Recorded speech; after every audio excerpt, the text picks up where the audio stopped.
ሁልጊዜ ግራ የሚያጋባኝ አንድ የመጽሐፍ ቅዱስ ክፍል አለ። እርሱም በማቴዎስ ወንጌል 12 ከቁጥር 46-50 ያለው ነው። በዚያም ቦታ ላይ ሰዎች የኢየሱስን ትኩረት ለመሳብ ሲሞክሩ ሳም ሻሙንም ቀበል አድርጎ እናቴ ማናት? ወንድሞቼስ እነማን ናቸው? የሰማዩን የአባቴን ፈቃድ የሚያደርጉት ሁሉ እርሱ ወንድሜ እህቴም እናቴም ነው ይላል። ጠያቂውም አዎ በትክክል ልክ እርሷን ማርያምን ያዋረዳት ወይም ዝም ብሎ ያጣጣላትና ቦታ ያልሰጣት አድርጎ አይሰማህም? ሳም ሻሙንም በፍጹም አይደለም። እርሷን እያጣጣላት አይደለም። ነገሩን በተሳሳተ መንገድ ተመልክተው ነው። እርሱ እያስረዳ ያለው ትልቅ ቁም ነገር አለ። በእግዚአብሔር ዘንድ ዋጋ ስላለው ነገር እያስተማረ ነበር እንጂ የእርሷን የስጋ ወይም የባዮሎጂ ዝምድና አይደለም። በእግዚአብሔር ዘንድ ትልቁን ቦታ የሚይዘው የእግዚአብሔርን ፈቃድ የሚያደርጉት ናቸው። አሁን እውነተኛው ጥያቄ ይህ ነው። ኢየሱስ ነጥቡን አጥብቆ እየተናገረበት ያለው ነገር የስጋ ዝምድና፣ ዘርህ ወይም የትውልድ ሀገር በእግዚአብሔር ፊት ዋጋ እንደማያሰጥ ነው። ምክንያቱም የአብርሃም ልጅ ሆነ ወደ ገሃነም ልትወርድ ትችላለህ አይደል?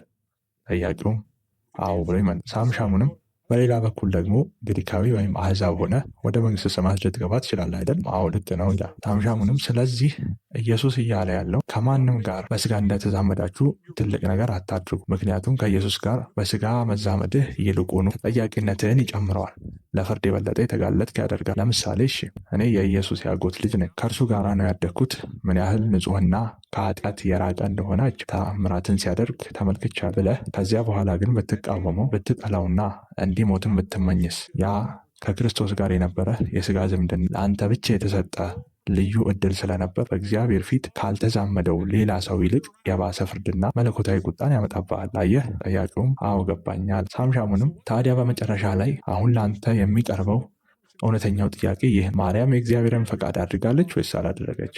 ኢየሱስ ማርያምን ወደ ጎን እየገፋት አልነበረም። ዋናው ነገር የእግዚአብሔርን ፈቃድ ማድረግ እንደሆነ ሊያስገነዝብህ እየሞከረ ነው። የሉቃስን ወንጌል በምንመለከትበት ጊዜ ማርያም ለእግዚአብሔር ፈቃድ አዎን ብላለች ወይም እሺ ብላለች። በዚህ ምክንያት ትውልድ ሁሉ ብፅዕት ይሉኛል ስትል ተናግራለች። ጠያቂውም አዎ በእርግጥም አለ። ሳም ሻሙንም ታዲያ እዚህ ለየትኛው ቦታ ነው እሷን አክብሮት የማሳጣት ንግግር ያለው? ጠያቂውም አይ ምንም አክብሮት ማጣት የለም እዚህ ጋር አለ። የእኔ ግራ መጋባት ብቻ ነበር። ሳም ሻሙንም አየህ፣ አሁን ኢየሱስ እውነተኛ ቤተሰቦቼ የእግዚአብሔርን ፈቃድ የሚያደርጉት ናቸው ብሏል። ታዲያ በመጽሐፍ ቅዱስ መሰረት ማርያም የእግዚአብሔርን ፈቃድ አድርጋለች ብዬ ብጠይቅስ?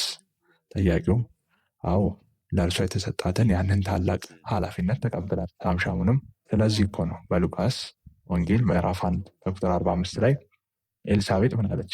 መጽሐፍ ቅዱስ በእጅህ በቅርብህ አለ? ጥያቄውም አዎ አለኝ እና ይከፍትና ማንበብ ከጌታ የተነገረላት ቃል ይፈጸማልና ያመነች ብፅዕት ናት ይላል። ሳም ሻሙንም ኤልሳቤጥ በመንፈስ ቅዱስ ተሞልታ ማርያምን ብፅዕት ወይም የተመሰገነች አለቻት። ለምን? ስላመነች። ይህ ማለት ለእግዚአብሔር ፈቃድ አዎ ወይም እሺ ብላለች አይደል?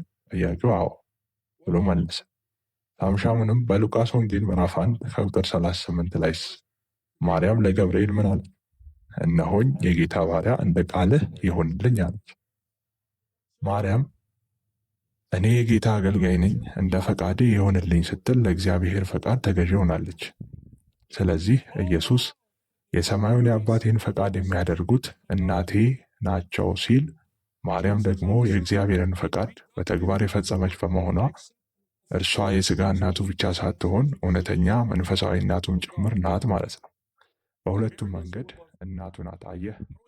ጠያቂውም አዎ በትክክል ብሎ ይጨርሳል።